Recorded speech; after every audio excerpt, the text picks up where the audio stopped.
accused in some of your campaigns of being a native of Iowa, and maybe you could talk a little bit about your upbringing and your background. All right, I was born in Fayette County, Iowa, which was the home of my mother and her family.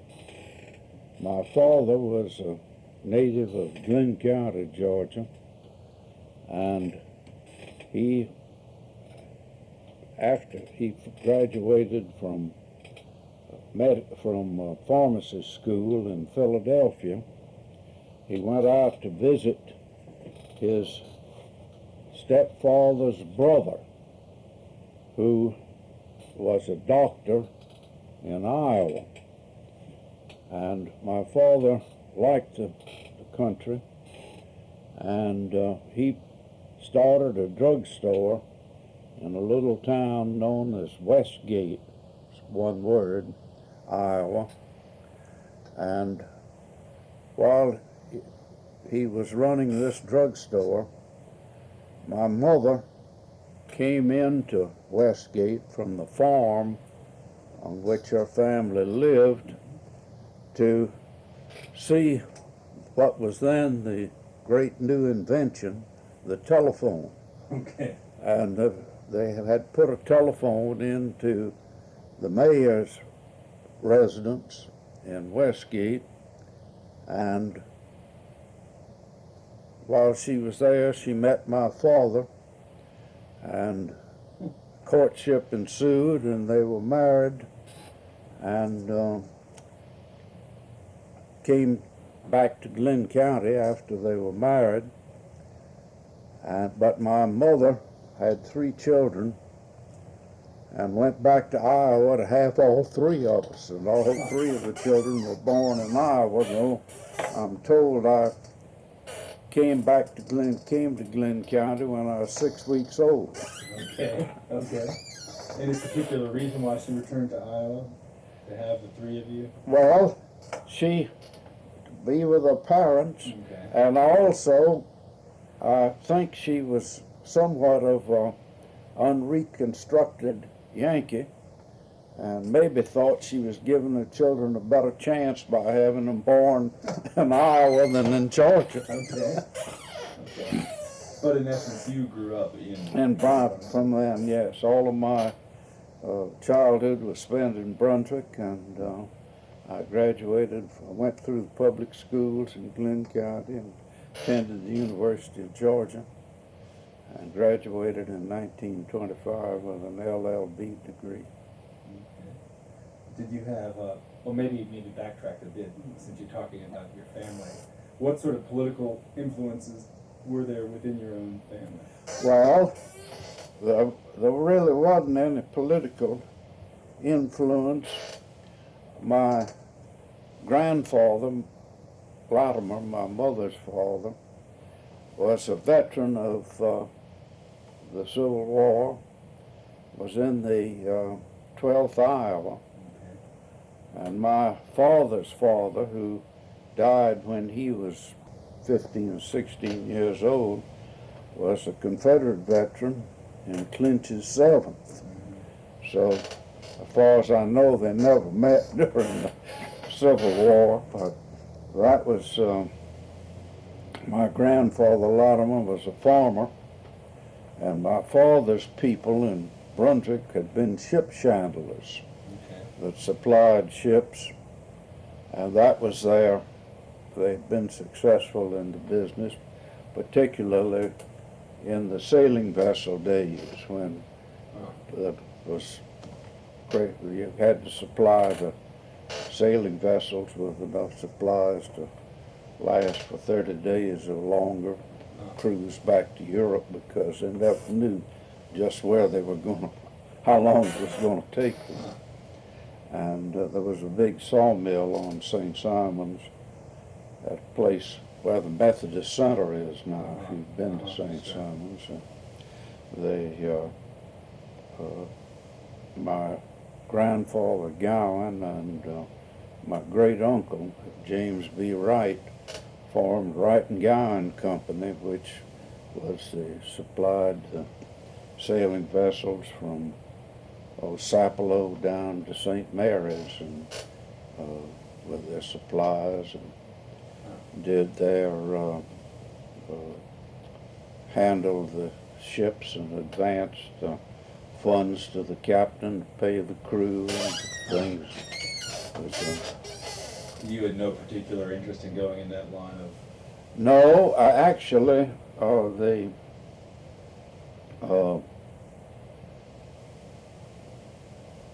the business had Brunswick as a port almost ceased to exist in the 1920s. After World War I, there was quite a lot of shipping activity, a great deal of iron and war supplies were shipped to Brunswick from Birmingham, Sure. among them. But after that, it was down, and I guess some of my teachers had influenced me to try to take an interest in public speaking as a high school student, and that I went to the University of Georgia, not knowing what I wanted to do, but decided I wanted to study law. And I did at that time. A degree wasn't necessary to enter law school. You could enter law school right out of high school. As a matter of fact, I did spend a year at AB making up my mind. But there wasn't any particular political influence within your own family? No, there wasn't anybody that had any. My great uncle was a county commissioner. I guess that was the nearest thing. And when and how did you decide to get involved in politics at any level? Well, I went back to Brunswick after I finished law school, started practicing law, and there weren't many lawyers in Brunswick at that time.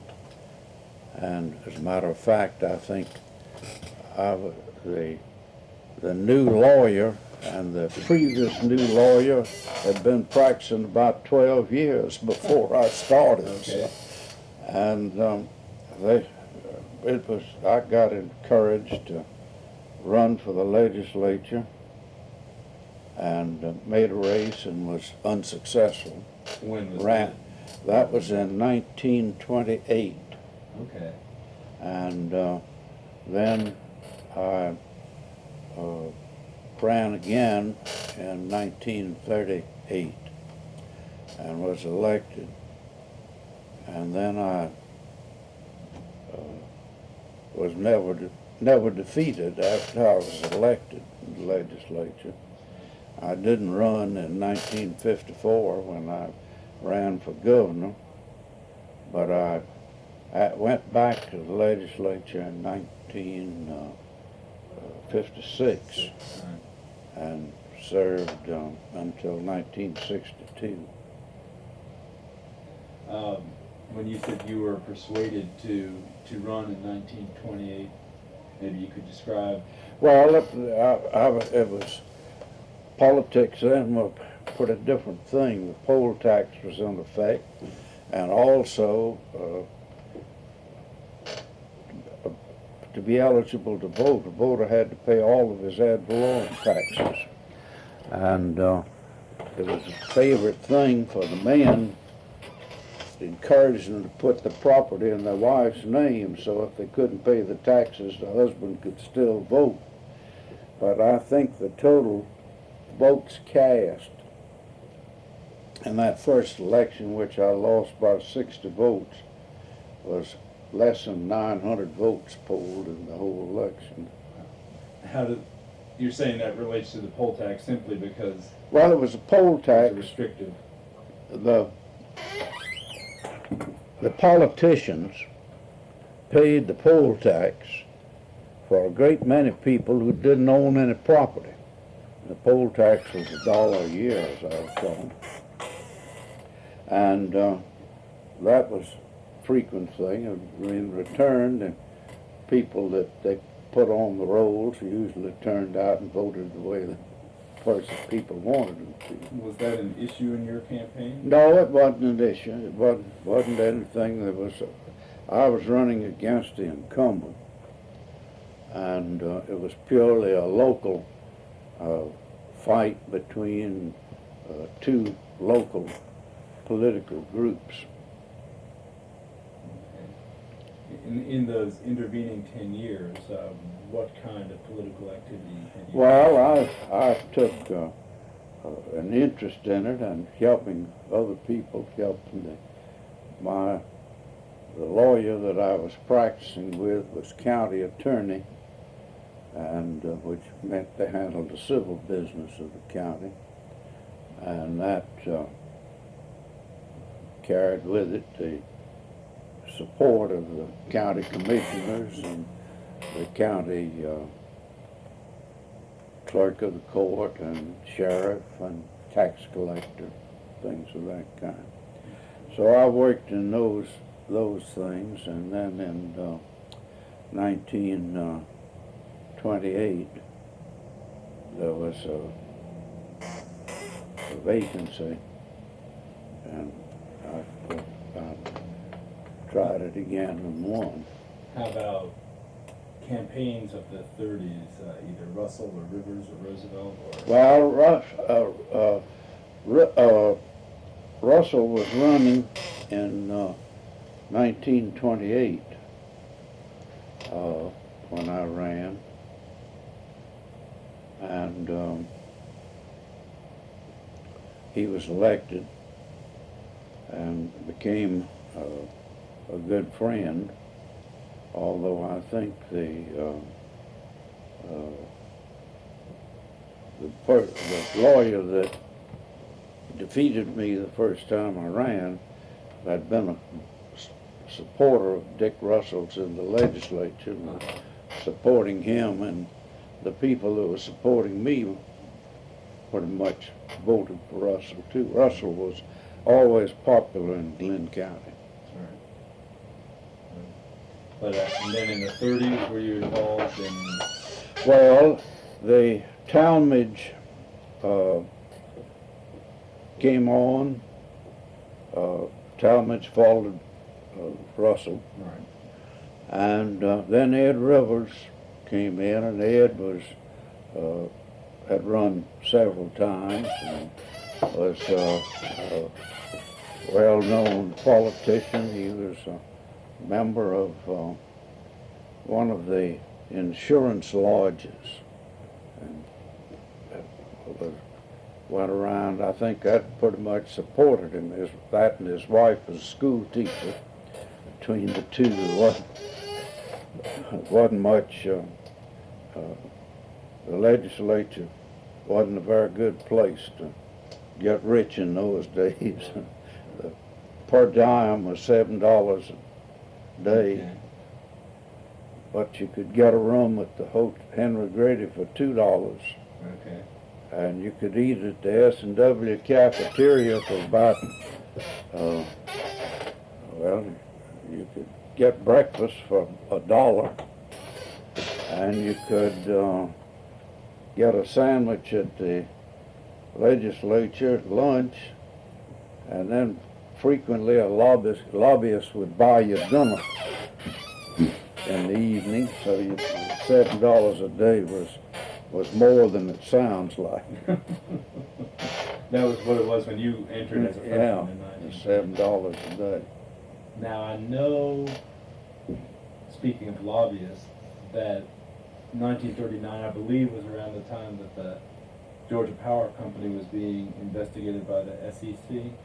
That, I think,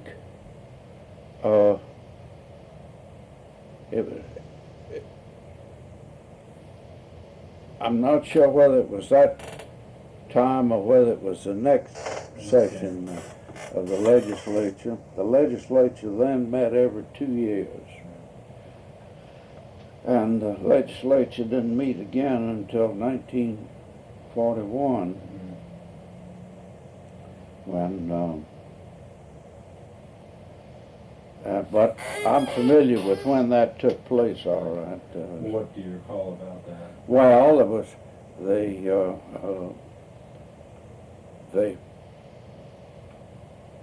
I don't know whether it was congressional committee, but some branch of the federal government conducted a hearing down here. And they had Roy Harris and subpoenaed, and one of the senators, I remember well, that he testified. They asked him, said, about who paid his hotel bill. And he said he didn't know. Said he went, when the legislature's over, he went to pay the bill. And they told him, said, your bill's already been paid. And he said, what'd you say then? He said, okay by me. And Roy Harris was testifying, and they asked him about Channing Cope, who was an employee of the farm bureau. Well, he was of the power company, but he was the farm agent for the power company, and he used to have a radio show that went on at 5:30 or 5:45 in the morning about the farmers all listened to around the Atlanta area on WSB. And Channing was really Fred Wilson, who was power company man and was part owner of the Integrated Hotel with Cecil Cannon. Fred Wilson was an interesting, very interesting man. He came from West Virginia, if I'm not mistaken. He was in the clothing business here, I think, and he became friendly with Walter George. And when the President Roosevelt decided to purge George, Fred Wilson was George's biggest supporter, and he had great influence with Walter George. And the Henry Grady Hotel, the mortgage on it was due and no money to pay for it, and Fred Wilson got Walter George to help him and got the RFC to lend enough money to pay it in, and Cecil Cannon gave Fred Wilson an interest, I think 20% or something of that kind in the hotel. And then Fred Wilson, during the war, Fred Wilson and Jimmy Carmichael got in the housing business, government, in order to get the housing going at that time. And during part of Roosevelt's administration, maybe before the war, before the United States went in the war, began building housing. And they had a great system. They'd buy a block of land and put up apartment houses on it, but they'd leave a piece right in the middle that wasn't in the mortgage, and that belonged to them. That's where the shopping center was. And it was very, made them. Fred Wilson told me once that as near as he could tell then, he owed the government $25 million, and the height of his ambition was to owe him $50 million when he died. And I expect he did. But the housing, Atlanta grew, and the housing all turned out, and the foundation, they had no children, and he and his wife put all the money on a foundation that's still in existence. And owns the Georgia Hotel, where that place is down there. That they were going to build a hotel, and then they found out the foundation couldn't own a hotel. But that was part of the investigation of the power company. Didn't amount to anything. It was in the newspapers for a while, but nothing was ever done about it or anything. What was Fred Wilson's connection precisely with the power company? I think he was a vice president, but I don't know. He was. But he was doing all these other things in addition. No, I think he had that before. I think Mr. Arkwright got him in the other thing after he and was successful with Walter George. Maybe Walter George convinced Arkwright to get him. Anyway, that got him into the power company. Okay. And he was their lobbyist. He was one that the... So it was after he had obtained the Henry Grady and been successful in these other areas that he then became... Well, he helped Cecil Cannon before that because the Depression, the hotels were in terrible fix. And he convinced Cecil Cannon to send a credit card to all the lawyers and preachers and any businessmen that could get around the state. And he said, you may lose some of them may not pay the bill, but most of them will. And then they advertised, said, when you come to Atlanta, ask your doctor or your lawyer or your preacher where to stay. And they say they Henry Grady because they had a credit card there. They'd never had one anywhere before. But there was a lot of that was done, and they ended up with the legislature staying at the Henry Grady Hotel, practically all of them. Now, a lot of people have talked to me about that scene, so what it was like after hours at the Henry Grady. Well, it was but the legislature at that time had about 25% of the members that really took part in state government. The others were up for vacation to have a thing. They came up from the country with one thing, to pass some kind of a local bill that would either pay their enemies off or reward their friends. And after they got the local bill passed, they didn't give a damn about anything else. And so the group that ran the legislature were pretty much maybe 25 or 30, 40 at the most, 15 senators and 25 representatives that were committee chairman and ran the thing. And we used to meet sometimes with get the clerk of the House and the Secretary of the Senate to bring the bills over at night and get up to Henry Grady and run through them and see what had any merit or what didn't, and what something had to be killed while they'd kind of portioned it out so one fellow wasn't always an objection to something and didn't make everybody mad, but you divided up among them. And if it had merit, the thought it did, then they'd get somebody to take charge of it and manage it through the legislature. Okay. And then what else went on at the Henry Grady? Well, there was a lot of social activity. It was somewhat like a club. The people there knew everybody pretty much by name, and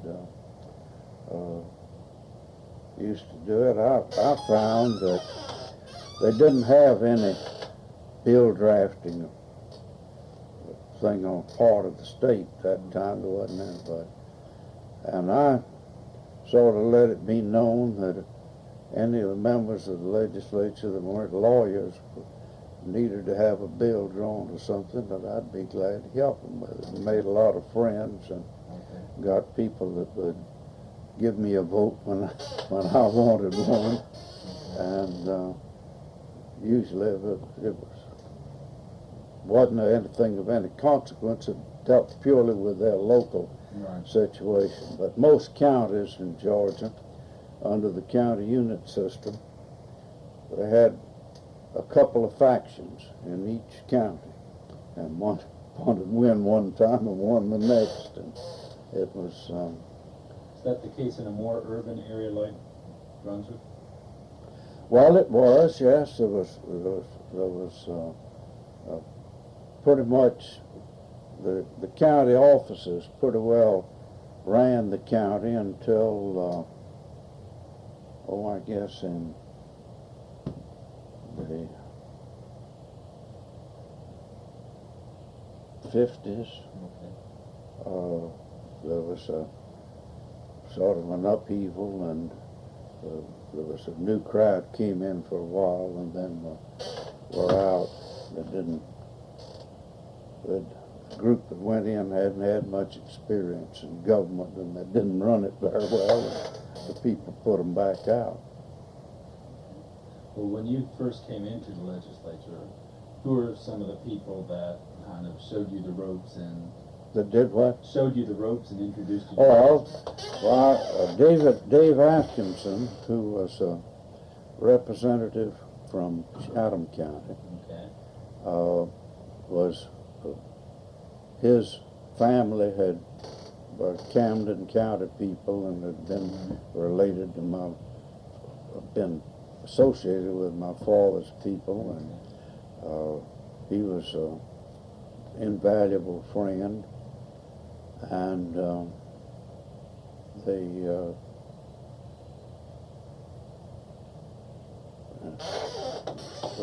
John Spivey was president of the Senate from over around Swainsboro, and Roy Harris was Speaker of the House, and I made friends with them, and I knew some of the lawyers because I'd been active in the Bar Association, and knew some lawyers from Rome, and some from DeKalb County. DeKalb County always had a pretty good lawyer. Fulton, of course, only had 3 representatives, but Bill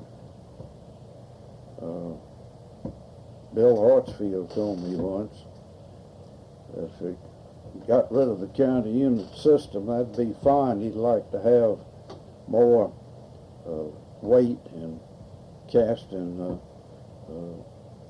electing the governor, but he didn't want more than 3 members of the legislature.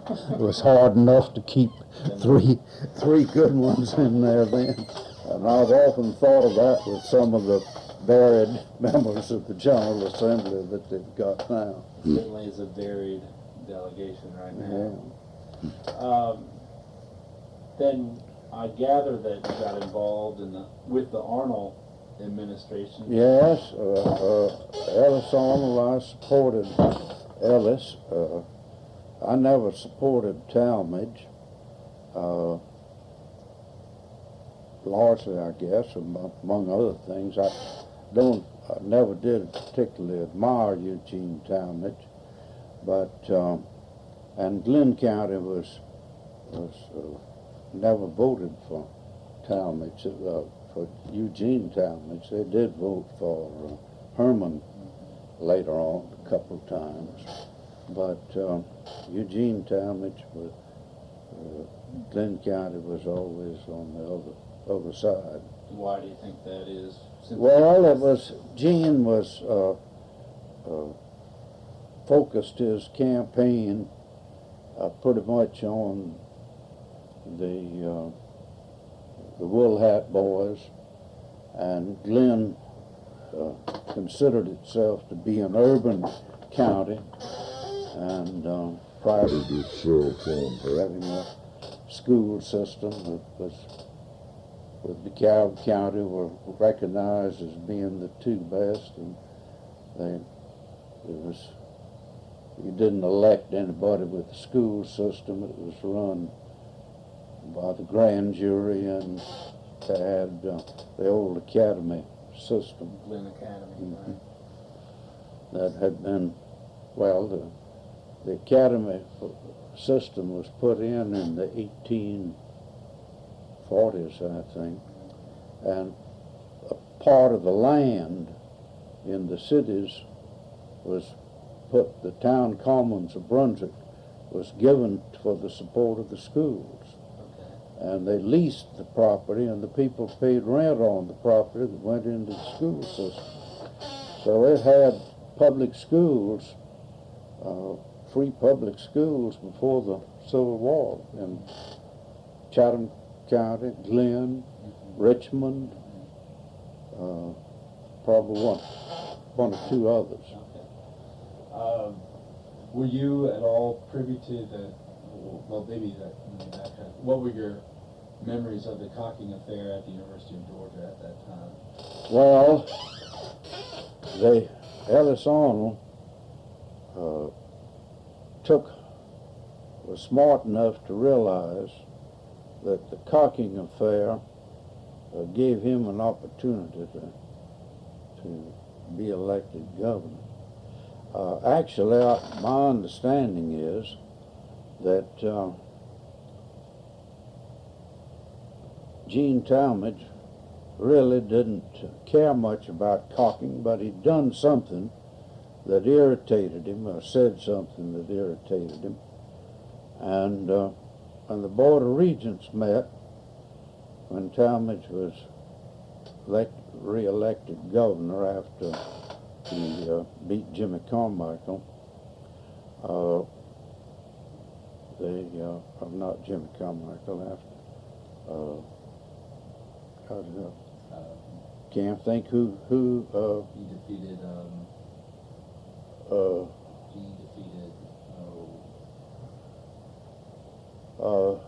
I think one of them had been connected with Talmadge. Seems to me there was three in the race. One of them was from over here, Bremen, and his family was intermarried with Ed Rivers' family, I think, Ed Rivers' daughter, and they were running, and I can't think who the other one was. But anyway, we were talking about Ellis Arnold taking advantage of the...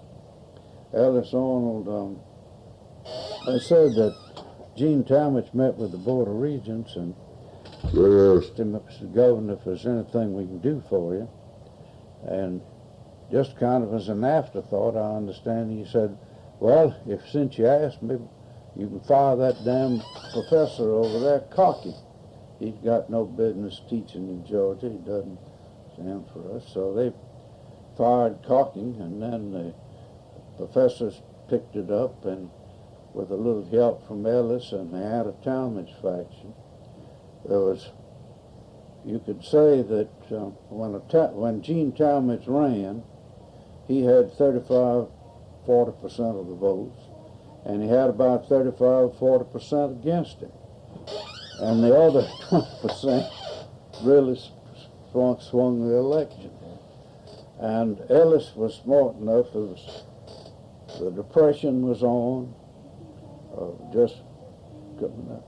the farmers and young businessmen in the small town were sending their children to the University of Georgia,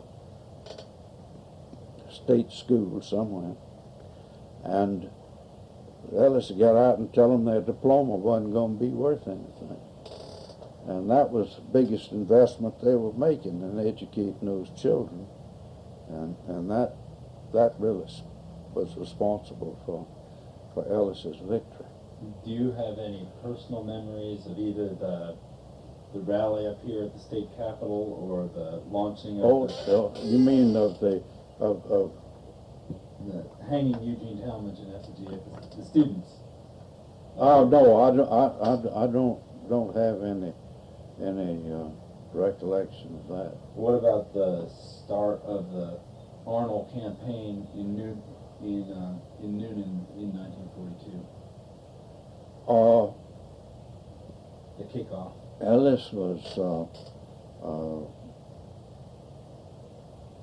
I don't think I was at that.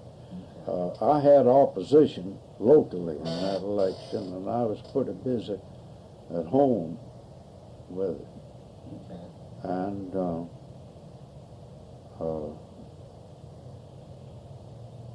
we all supported Ellis down there, and Glenn County went for him overwhelmingly, and the adjoining counties did. And then what sort of role did you play in the Arnold administration? Well, I was one of his leaders in the House. Ellis got interested in trying to improve the state. Ellis was very had a good head, and he was anxious to do something for the state. And so he got, one of the things he did, he got me, called me in and talked to me and said, the reason Alabama's doing so well is the state ports. We ought to have some ports. And they had tried to have state port 2 or 3 times, and Brunswick and Savannah would fight for it and result in killing it. So Ellis got me to draw a bill creating Ports Authority and provide that originally 3 members, one from Savannah, one from Brunswick, and one, Blake Van Leer, the president of Georgia Tech, was the 3rd one, Alfred Jones and Judge Houlihan in Savannah. And it was organized on the basis that the state would spend a couple of dollars in Savannah and $1 in Brunswick and developing the port. And I got the legislature to give us a Western and Atlanta rental to finance the ports, and they said we could float enough bonds, but unfortunately the Supreme Court knocked it out and held that they couldn't do it. So that set it back then until Herman Talmadge was, well, it was at the end of Thompson's administration, and some people tried to get him to buy the Quartermaster's Depot in Savannah, which was the beginning of the state port, instead of buying Jekyll Island. He was determined to have that Jekyll Island, and so he bought it. Well, you just touched on about 5 or 6 different things. Let's go back on them one by one. What kind of opposition did you have in developing the state port authority? Well,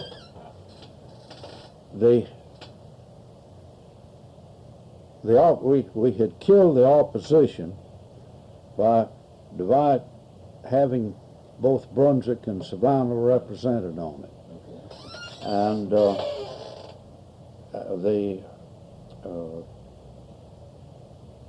I've had the responsibility of getting this Western and Atlantic rental, because without that we didn't have any money. We were going to float a bond issue, and the rental would have paid off a substantial bond issue, which would have meant that they would have built ports in both places earlier. But so there really wasn't an awful lot of opposition. What model? I know it's a little bit after Robert Moses develops the idea of a port authority in New York State, New York City. Well, yeah, the Alabama Ports Authority was the shining light. Okay. It had been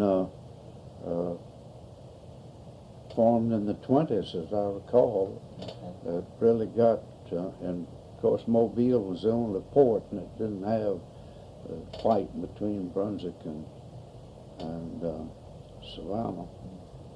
And then the railroads really, I think, fought the idea. They had docks in Savannah and docks in Brunswick. Mm-hmm. Southern Railroad had extensive doctor facilities in Brunswick and central Georgia, had them in Savannah. And the railroads weren't openly against it, but I think they were the ones that really brought the test case and got the Supreme Court to declare it unconstitutional. Is that the U.S. Supreme Court? No, the Georgia State Supreme Georgia Court. Supreme Court, okay. But that moved along. Ellis also had appointed a committee in 1944, I guess, House Joint Committee of the House and Senate. I was chairman of it. One of the had two chairmen. They had one of the senators was the chairman. I was too, but actually it turned out that I really had more to do with it than he did. But we were commissioned to go and study all of the state institutions and see what it would take to put them on a par with other southern states of the best, North Carolina and Tennessee and some of the ones that were better. And we traveled around and visited every institution and that the state supported. Dr. Sanford was head of the Board of Regents at the time, and he traveled with us when we went to all of the state schools. We visited Milledgeville and the School for the Deaf and Gracewood, and we came back in with a report of what it would take, and it was, I think it did some good, because right after that it helped get the sales tax, which was a basis that made the state able to support state institutions. And when I first went to the legislature, the total state budget was $60 million, and $20 million of that was from the federal government. There was only $40 million raised in the state. Unbelievable. Mm-hmm. This commission was separate from the commission to revise the Constitution. Yeah, the commission to revise the Constitution was Ellis, that was another of Ellis's babies, to bring the Constitution up to date, and it did. It lasted until fairly recently. What do you recall about that effort and that committee? Well, it was a good commission. There were prominent people in the state, lawyers and judges, and some businessmen, and they worked hard on the Constitution, tried to bring it up, and we spent a lot of time on it. What do you call, either in terms of overall thrust or specific issues that were discussed and debated at that time? Well, there was of course, there was always talk of the county unit system, and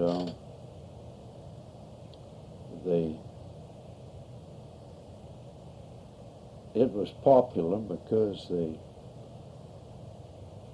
county offices, courthouse rings are so-called, and the county seats gave them a tremendous influence in the state government. And since they were really all of them conservative, the Atlanta business interests all went along with them. I don't think the Atlanta bankers, and particularly the money people in Atlanta, objected to the county unit system. It was a pretty easy way to handle things. Yeah, I've seen a statement that you made at sometime in the late 40s to that effect. I think that's probably true. Okay, but how did that relate to the state constitution? Well, there wasn't any serious effort made to set it aside and go back to the other one. In the first place, Ellis was smart enough to know that if he'd tried to do that, the Constitution wouldn't have been ratified. And we had one of the principal Talmadge people, who was a representative from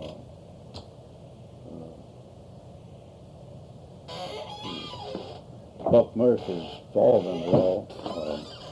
From Bibb County? No, he was from right next door to here,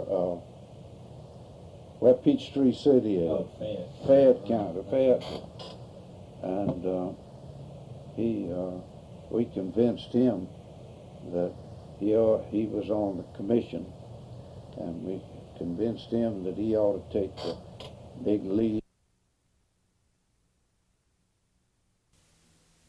He was a fine gentleman, and Fayetteville was a pretty good place too. Okay.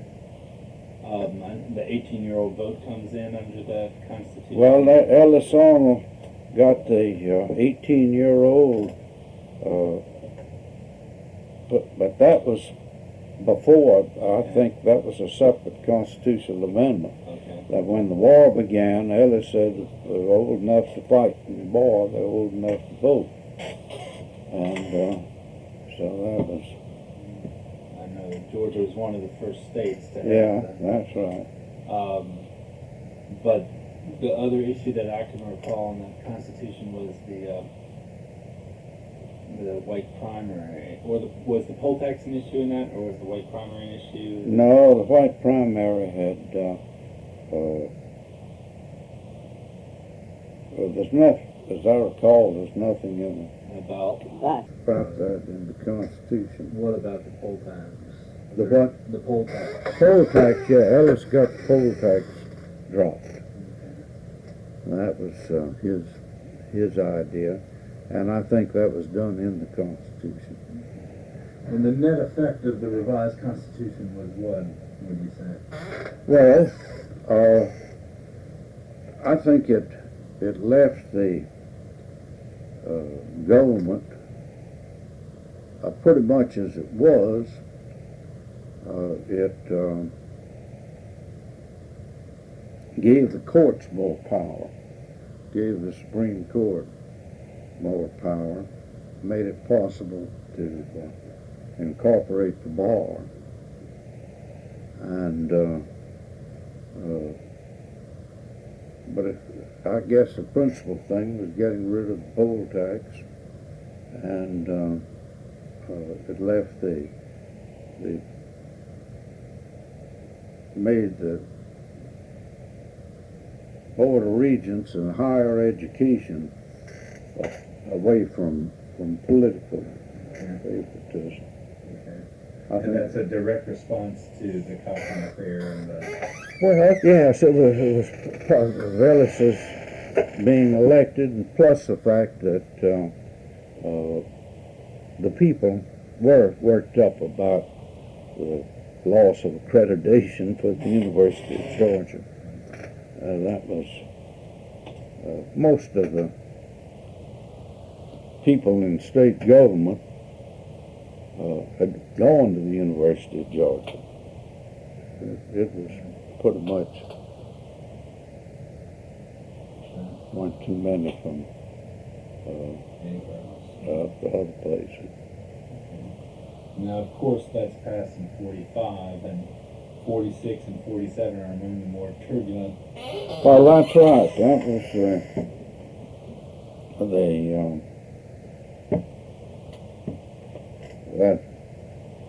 that session of the legislature was something to think about. There were two armed camps going. They ran a race for governor between Christmas and first Tuesday, the first Monday after, second Monday in January, and it was nip and tuck. I was with the with the Thompson crowd. Thompson had run for lieutenant governor. They once elected Allen lieutenant governor, and then they didn't create the office. They elected him in no office there. So, DeLacy Allen. So he was an Albany lawyer. He failed, but Thompson got in, and of course Gene Talmadge died. It upset the thing. I had a meeting with some of the legislative people with Gene Talmadge, and Gene had been elected governor. Gene came in and brought Herman with him and said he really wasn't too interested in business for us and Herman to go ahead and fix up things like we wanted in the legislature, and he'd be all right with him. So they divided up the chairmanships and things, and then he died, and that ended all that, and the legislature split up, and we got ready for the vote, and we knew it was close. And that morning before the thing began, I went to breakfast, and one of the Thompson supporters, whose name I won't call, got up and said, "Boys," said, "this is close." And said, "I'd like to know right now," I said, "is there any place that $2,000 or $3,000 would make a difference? If it is, I want to know where it is." And he said, "Well, we didn't think it was it." And they had, they had great things that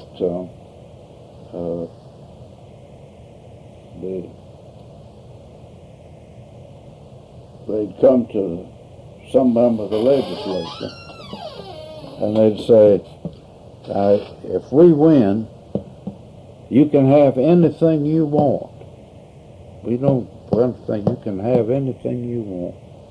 And to show you our good faith, we'll put $1,000 in escrow, and if we don't give you what you want, the $1,000 is yours."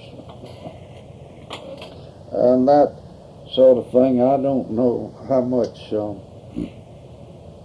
went, but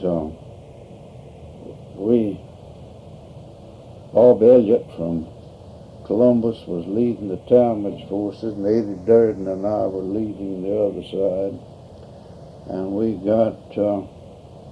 we finally were looking for a vote that we thought would, that we could win on, maybe to show we had the strength. And we lost by one vote. 128 to 127. Yeah, something like that. And so from then on, it was all gone, because that moved them over. The next vote was we'd lost 10 or 12 more, and it went on, and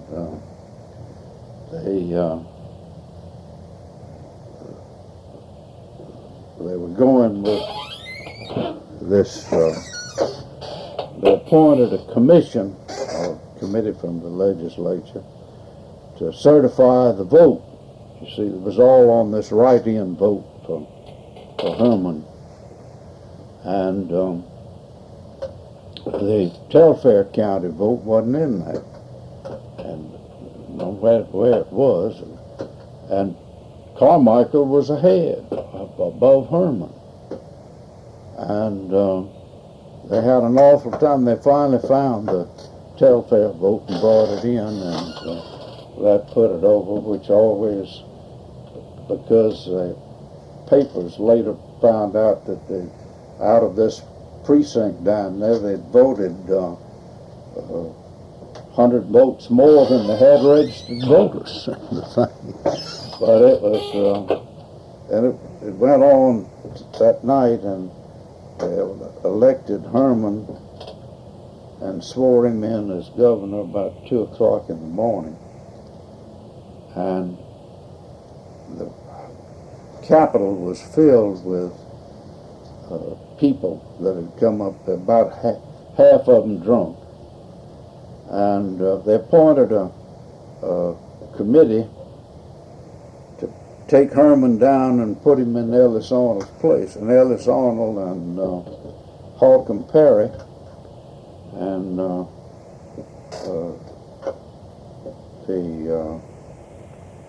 Dan Duke, I think, with 3 of them in the governor's office when they went in.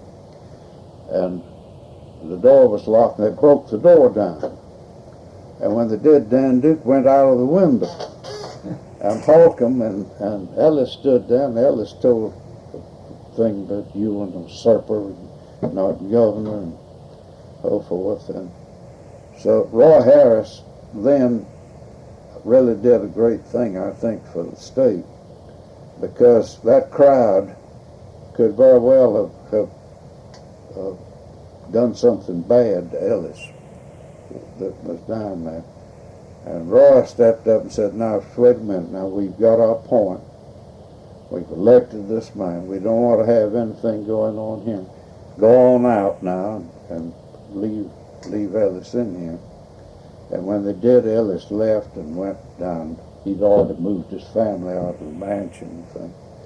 And they went in then and changed the locks on the door and went on. But Roy Harris really was responsible for perhaps a tragedy that could have happened there that would have been. Were you there on the scene? I was down there, yeah. I was in the scene. I think I was on the committee that went down, because to give it some effect, they'd put some from each party on it. But I was at the door when it was broken down and when it went in. So Ellis and Daniel Duke and Holcomb Perry, you say, broke the door down. No, they were in the office, in the governor's office, holding the fort. Okay. And the committee, the Roy Harris, the Talmadge group that were there, broke the door in. Okay. And you were in which committee going, Well, presenting what to whom? I had supported Thompson all the way through and had voted with him. I don't know any other reason I'd have been down there except that I must have been put on that committee. And I expect if you looked at the House Journal, you'd see that they appointed some from each side to escort Herman Talmadge, who had been elected governor by the legislature, down to take office. And to put him in, and he did do it that night, but the next day he went in, and Ellis had left, and he knew when he left that they were gonna. And you said Dan Duke was in there and went out the window? That's what I always understood, Jim. Okay. I didn't see that, so I can't vouch on that. Okay. That had happened before the door was broken down. Now, where were you when the votes came in from Telfair County? I was in the well of the house where we were examining the ballots. And they sent them up from the Secretary of State's office. I don't know what had happened to them, but they had to come from the Secretary of State's office the first time. And that was when Ben Fortson, I think, was trying to be completely neutral. And that was when he carried this great seal of the state underneath him in his wheelchair. Because he couldn't determine whether Herman, in fact, was. Well, that's right. He wouldn't let either one of them have a great seal to put it on. And then they formed 2 camps, M.E. claiming his, and the legislature stayed divided, just like that. Well, you didn't speak to the people on the other side, hardly. And nothing was done until the Supreme Court put Thompson in, and then we had a couple of days when we were running the legislature and had a big time with it. Well, okay, let's back up a bit because let's flesh out some more of the story before that first vote. I mean, it's several days in a row. Well, there was the members of the legislature were in effect electing the governor. Right. And it was close. And there wasn't any question. It was Talmadge and anti-Talmadge. And pretty much on the lines that had come up and down. I think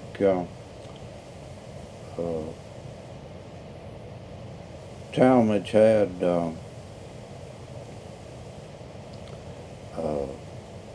Herman had Roy Harris running him, and Roy was a good maneuverer. He had a lot of influence with members of the legislature. Were people like Charlie Redwine or Jim Gillis involved? Well, they were in it, yeah. They were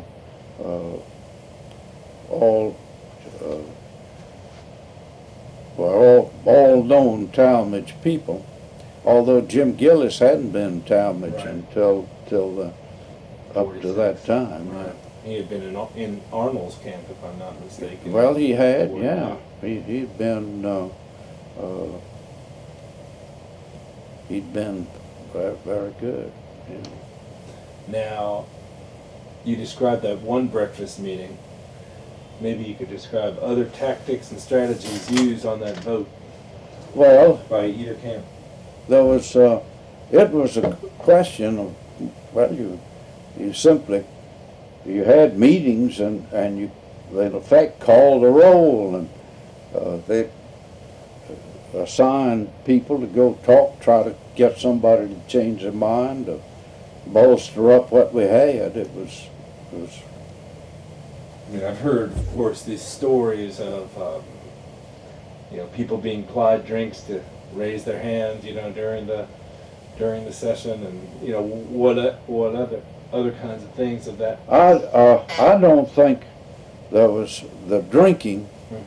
Wasn't among the members of the legislature. It was from the Capitol was filled with people. They had fiddling Joe Carson, and he was playing the fiddle out there, and it was going, and there was plenty of corn whiskey and things that the boys had brought in from the mountains and places there, and the Talmadge crowd had sent for the Talmadge faithful to come.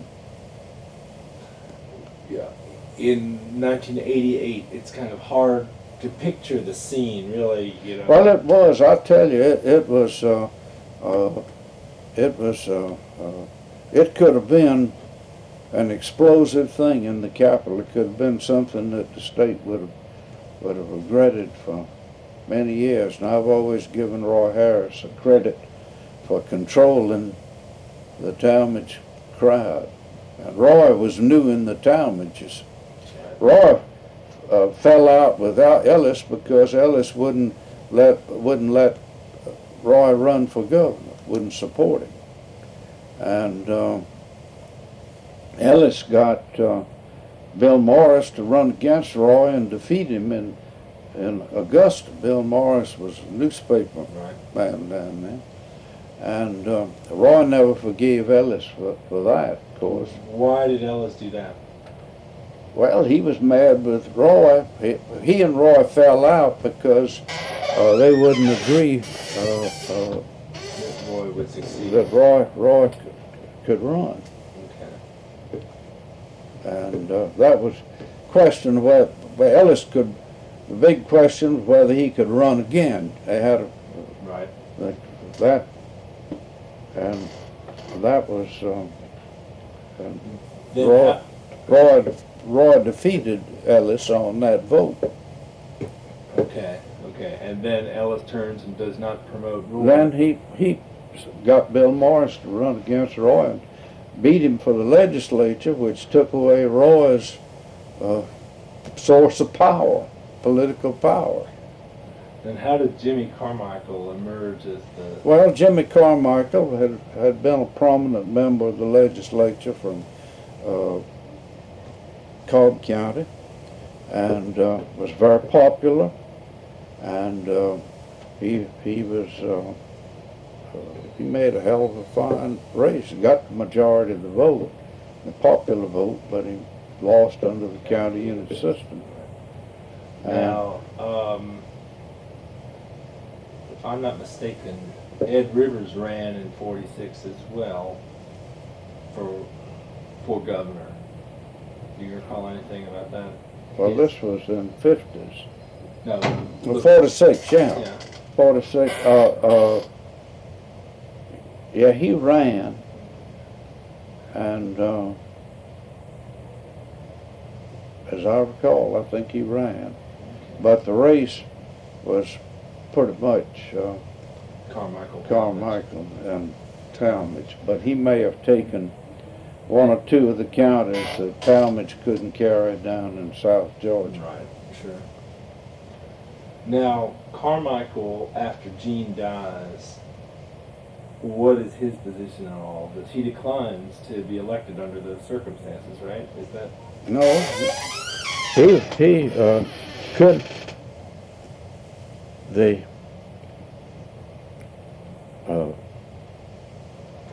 Under the county unit system, Eugene Talmadge was elected. Then the fight got as to whether the legislature would elect a governor or whether the lieutenant governor was Ellis Arnold resigned so as to give M.E. a claim to the office, a bona fide claim, after he was sworn in as lieutenant governor. So Ellis Arnold's role in all of this, how would you describe that? Well, Ellis, I think Ellis did himself proud in the way he stood up for, contended that the legislature didn't have the power to elect, which is what the Supreme Court held. And I think he did, but Ellis wasn't interested in staying on as governor himself, which he had a right to do under the Constitution, that he held the office till his successor was elected and qualified. But Ellis didn't want to do that. He let Thompson have the battle and fight it. So he was just staying on, you're saying? Well, he stood there. He stayed with M.E. and supported our side of the fight in the legislature, and then laid the foundation for M.E.'s court case. Okay. And he did everything that everybody wanted him to do. What other tactics do you know that the Talmadge faction employed against the Thompson faction? Well, it was just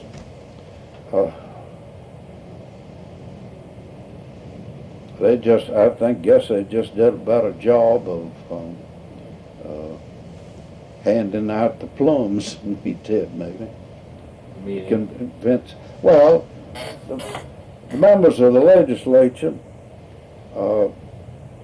I guess, knew that if their side won, they were going to have the important committee chairmanships and the things that gave them prominence, and would be in a position. One of the things that members of the legislature used to get would be appointments in counties and things that they could have friends of theirs, which helped them locally, politically.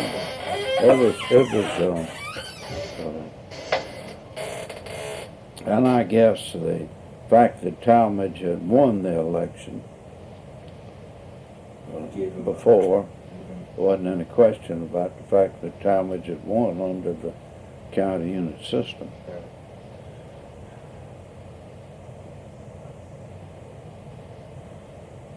And it's, I've heard some stories, and I don't know anything as to their veracity or not. I think who's the next fellow? Grady Cooker. Do you remember him from? Yeah, Dr. Grady Cooker, yeah, from up at Campton, maybe. Canton. You know, wasn't he? There's some story about him and the Talmadge faction at that time. I don't know. He had a hospital, private hospital in Canton, and it made money. He always made money out of his hospital, and all the public hospitals were head over heels in debt going on. We used to hold him up being that thing. He was with Talmadge, but as I remember. Were you surprised, do you recall, by any votes at the last moment? Well, of course we were, because we figured we had a chance to win.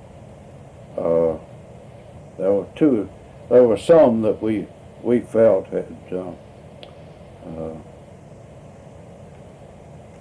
we felt should have been with us that weren't.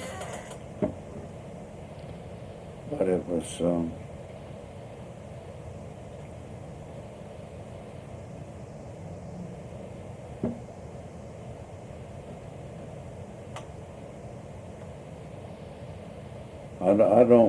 I can't think of any particular thing.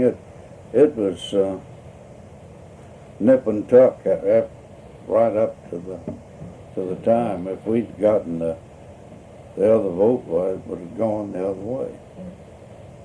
What do you recall feeling at that moment? Well, I wasn't any question we'd lost when we failed on that vote. We'd picked the issue that we wanted to get. We thought we'd have the best chance with.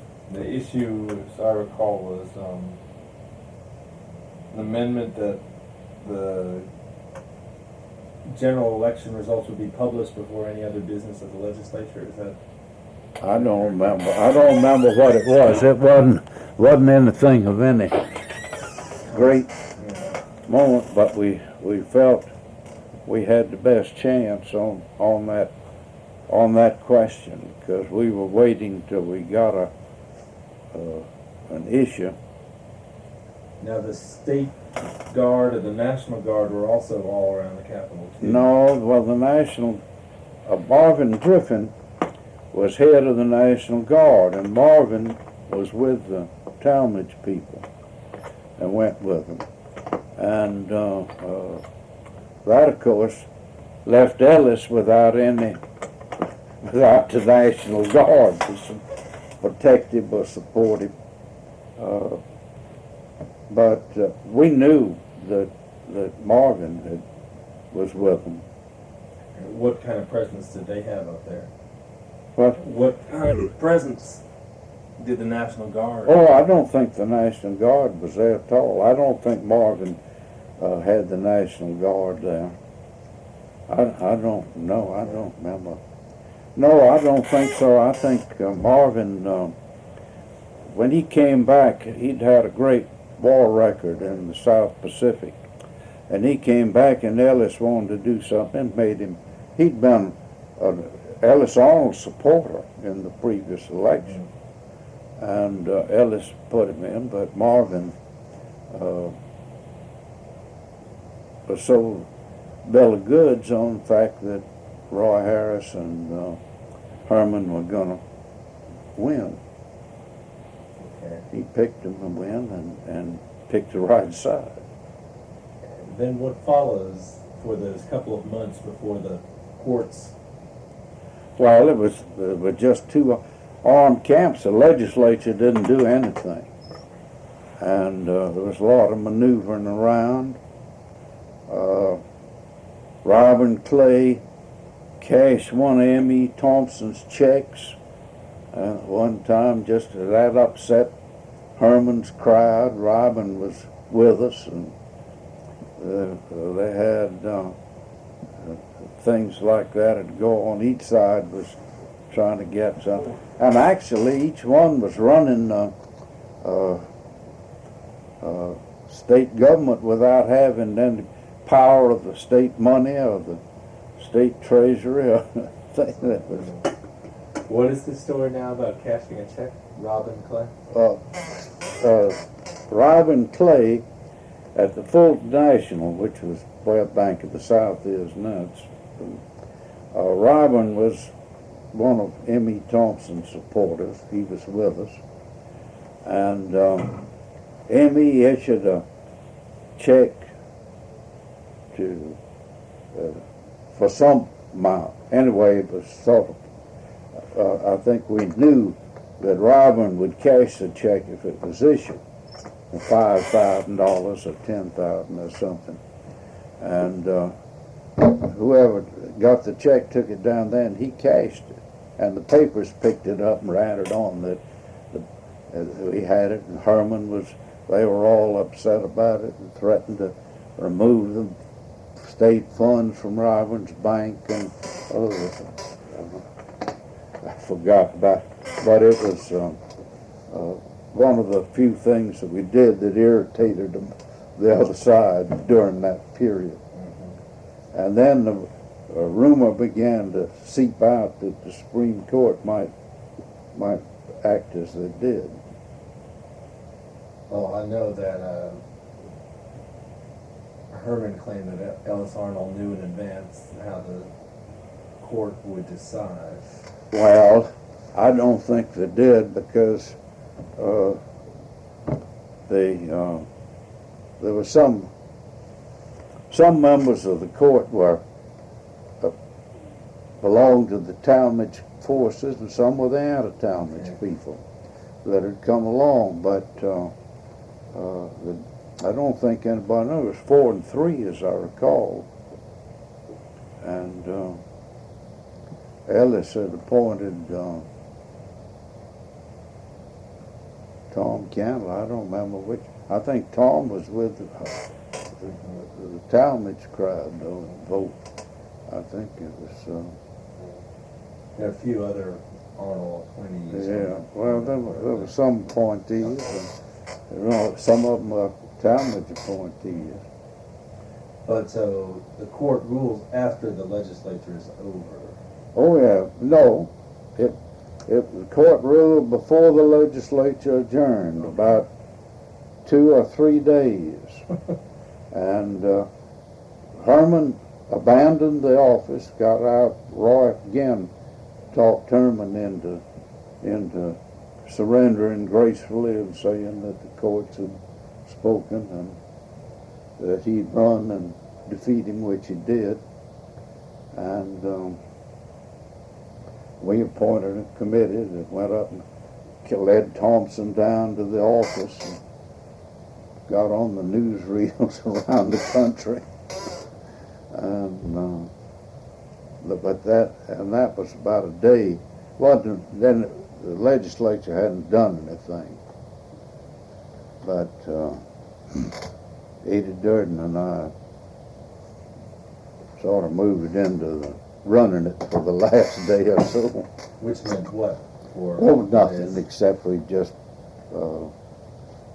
had, again, we had the majority of the vote supporting us after the Supreme Court had come out because they could carry our points. I don't know that much about Eddie Durden. Maybe you could tell me a little bit about that. Well, Eddie is a lawyer from Albany, a fine fellow, and he'd been he was Albany was always an anti-Talmadge place. The city counties were generally against the Talmadges. Gene, well, he used to brag, I think, that if he ever carried a county that had a streetcar line in it, he wasn't proven faithful to his people. But he was an interesting fellow. He went up and made a speech in Illinois before some Republican gathering up there. You know, he was against Roosevelt, very strong. Yeah. Said a man shouldn't be president, couldn't walk a plank or something. He got in. What was this speech he made? Huh? What was this speech he made in Illinois? Well, it was, I think it was before a Republican group. I know it was a white tie drummer, a very thing, and he went up and made a speech giving the New Deal hell. Did you ever see him on the stump? Talmadge, yeah. I saw him when he was inaugurated in the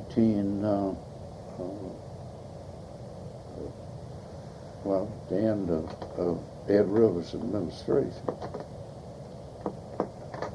When he 41. Okay. Yeah, he had the tree people that hollered at him from the trees. They were all around that. It was a cold day, as I recall. In January, it wasn't a very pleasant day to be outdoors. Would the same people go from place to place and holler from the trees, or? He had a family that climbed the trees and would holler down, "Tell them about it, Gene." And they were literally a family. Yeah, they were a family. Haggards? Tree climbing? That sounds like Haggards. I believe that's what it was. Tree climbing Haggards, right? Yeah. And Fiddling John Carson's crowd. Talmadge put on a big show, and it was something that during the Depression there wasn't much entertainment, and political gatherings were big entertainment.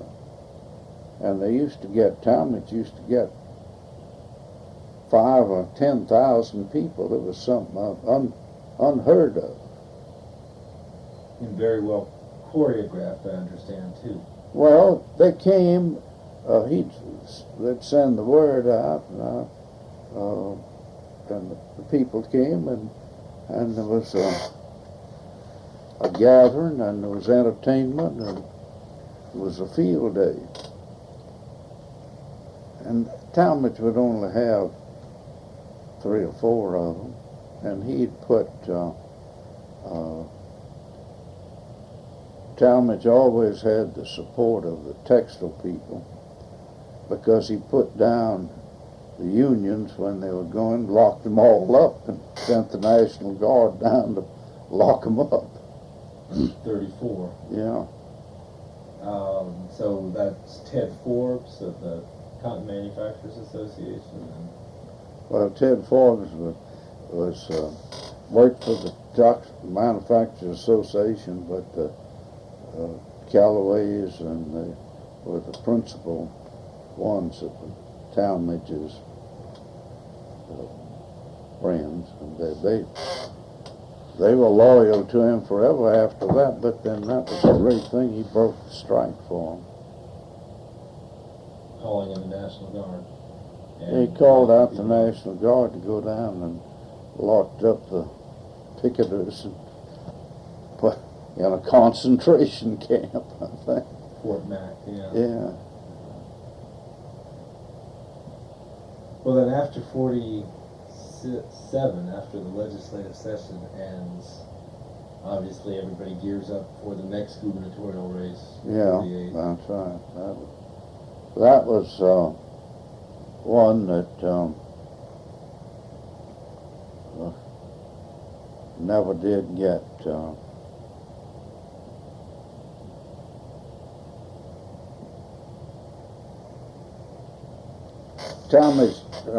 Thompson didn't have much chance in that one. He ran a much better race after that when he almost beat Herman, when Herman he almost slipped up on him. 1950. Yeah. Right. He got pretty close, and again in the county unit system. What kind of role did you play in either of those campaigns? Well, I was the first one in 1947, I guess it was. I stayed up at the campaign headquarters with John Beasley, who was his campaign manager, and Ed Rivers. Ed was around that good deal too. John Beasley had been the highway commissioner for Thompson, yeah. Thompson, right? And we worked hard at it, but it was just something that you couldn't beat under the county unit system. Speaking of the county, But M.E. got his calliope and headed out in 1950 and came near knocking Herman off. got his calliope. Yeah, he had a calliope. He had a fellow that had been running the state parks for him when he was governor that had a calliope that ran around the state, and he'd get a crowd up. And why do you think he got so close in that particular race? Well, but I think Talmadge was overconfident, and people just didn't. In those days, they handled campaign contributions differently than now. They were the property of the candidate, and I don't think Herman wanted to waste a lot of money on politics that he didn't think was necessary. Okay. When we're talking about campaign financing at that time, what are we talking about in terms of anything? Well, I would guess that in 1947, I would imagine that there was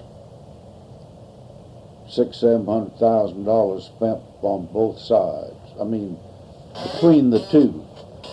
It wasn't anywhere near what the money that's spent now, but then television was wasn't comp. There was a little newspaper advertising and some direct mail, and postage was relatively cheap. There wasn't an awful lot of money spent. Like nowadays, might run for governor $2 or $3 million at least, have a creditable campaign. Okay. Now, of course, you've been talking about county unit system. What do you recall about the efforts both in 1950 and 1952 to defeat the county unit amendments, the fights against the county unit? Against what? Strike one, 1952, the constitutional amendment to extend the county unit system into the general election and have it written into the state constitution. Yeah. Do you remember any of those? And the Talmadge forces lost their statewide elections. Yeah. Do you remember?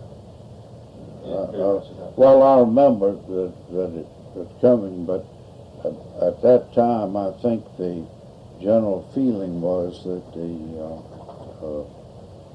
county unit system was pretty well gone. Marvin Griffin was elected in 54, and by 60 it began to feel the United States Supreme Court was apt to kick it out. We can certainly move to 1954. Hmm? Now, I'd be Yeah. curious to know, how you got involved in that race to begin with. You were the first of the candidates to announce it. Yeah. Well, it was, I had an idea that the people would like to have a new face, and that they were a little tired of the other politicians, and Talmadge couldn't run, and Marvin Griffin was pretty much the Talmadge campaign man, crowd was carrying them with him. And I had an idea that if you got in, that you might get some of the others out, and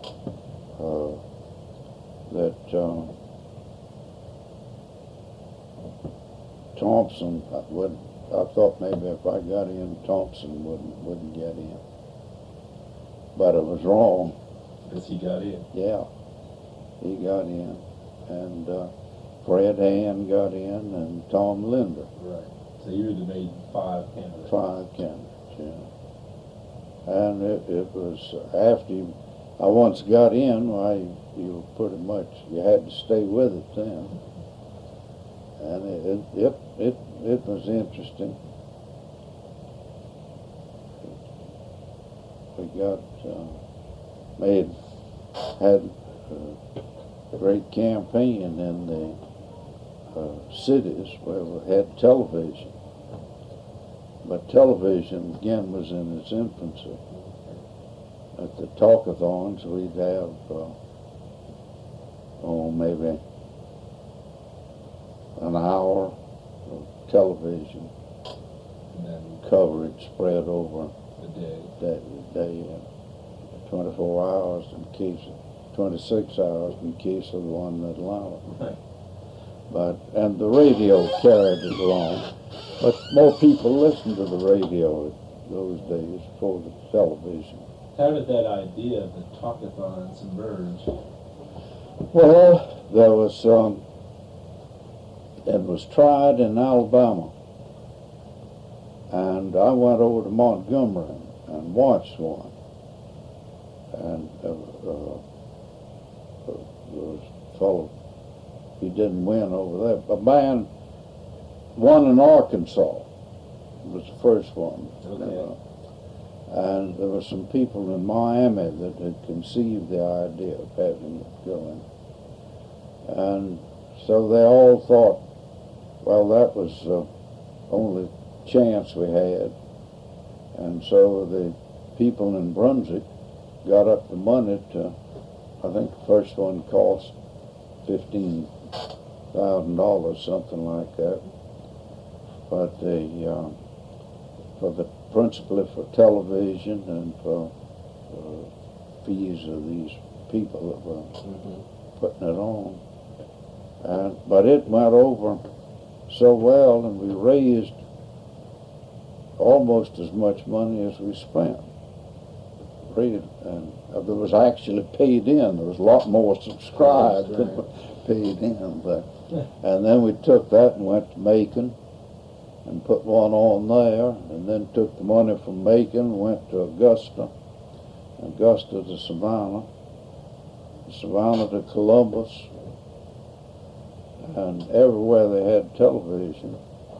And then Rome, we finished up in Rome. Mm. But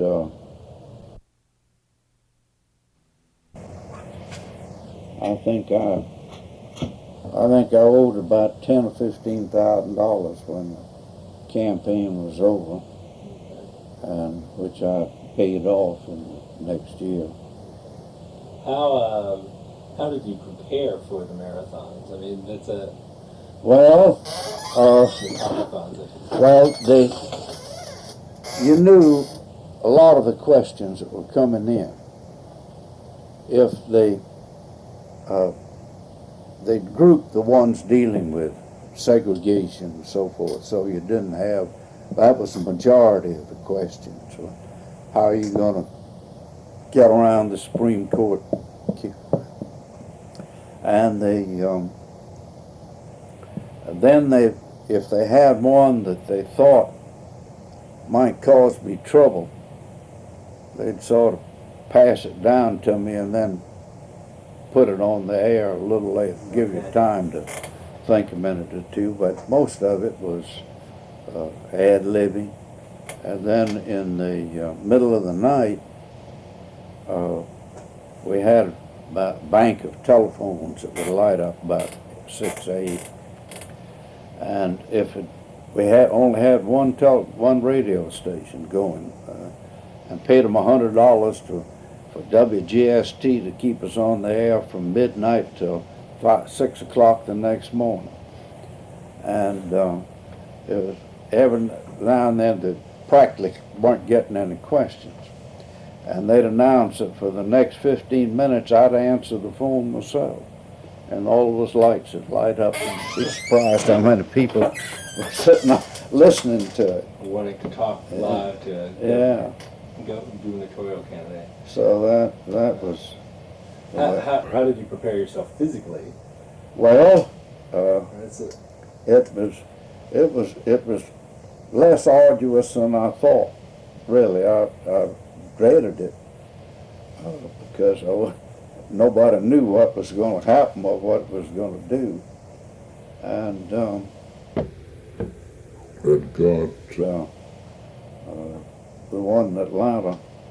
By the next day, we started at night, about 7 o'clock, I think, in prime time on WSB television, then went on the radio, and then the next morning we were on television for 15 minutes or 30 minutes or something.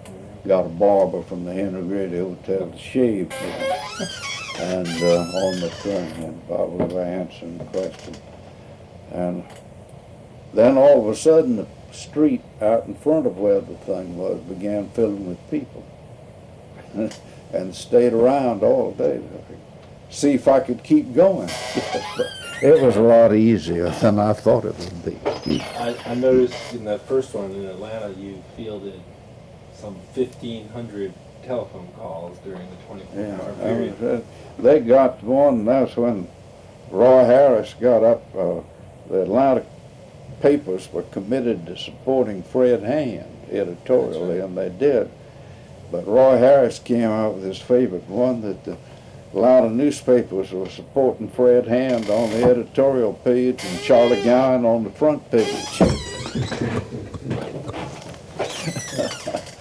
But Roy didn't have much chance with Fred because he couldn't get him out of Atlanta. Oh, is that right? Yeah, Fred was, after the campaign, divorced. He and his wife were divorced, and he married the girl that he had been courting during the campaign. That's when he said he wouldn't leave Atlanta.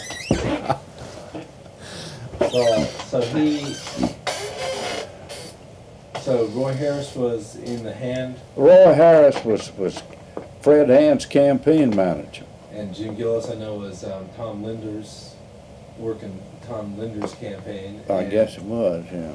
And then who was handling Marvin's campaign? Well, I think wasn't Gillis with Marvin? No. No, I guess, I don't know. Herman mostly, I think. Right. Now, you, during the campaign, charged that Marvin's campaign is being run at state expense. Yeah. Right. Do you remember anything about that? Well, I remember saying something about it, yeah, that the state was, well, the state employees were working for Marvin. That was pretty well known. And he used to get something. I made an average, I guess, of 3 or 4 speeches a day during the campaign, and I had a lot of friends with the newspaper people and they'd tell me I had the same speech pretty much, but I'd try to put a paragraph or something new in each time, and they'd catch it and run that in the story, and kept my name in the paper a good deal more than it deserved to be, I guess. Why? Well, tell me about your feelings when Amy Thompson entered the race, and Well, the impact it had on your candidacy. well, it took people that I had hoped would support me, and that was main thing. It wasn't unexpected, but I'd hoped that he wouldn't. Other than coming out first in the race. That's right, yeah. I mean, you came out first in the race. Did you do anything else to try and stave off Thompson? Well, no, there wasn't anything to to do except to convince them. M.E., one of his things was that I'd drop out. That's right. And I think he was disappointed in that. Well, for someone who had been so closely aligned with Thompson in '47, it strikes me that you attacked him as much as any other candidate during that campaign. Well, he was. I don't think I attacked him on anything that wasn't fair game about. Yeah, I know one issue you raised is the firing of Glenn Phillips as revenue commissioner and the replacement of Glenn Phillips by Downing Musgrove. I guess so. Yeah. Do you remember anything about Yeah. that? I remember that M.E. changed his people.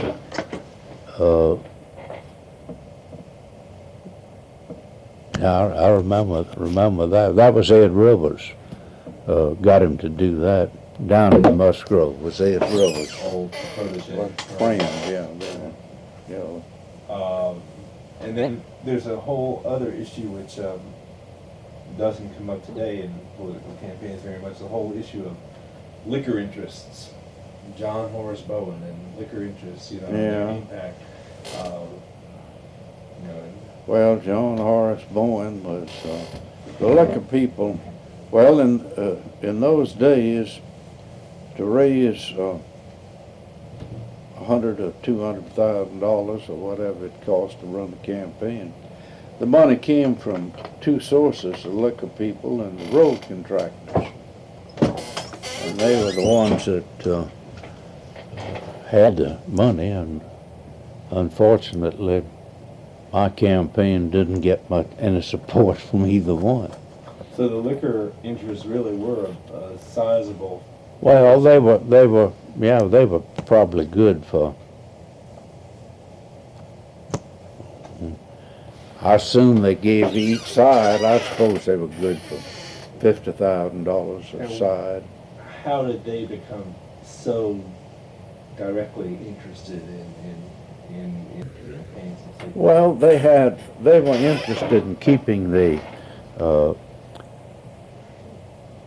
state at that time fixed the price of liquor and kept the price up, and prevented competition among the liquor people.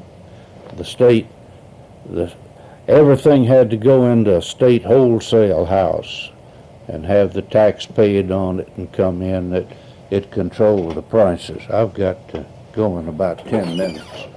We can cut right now.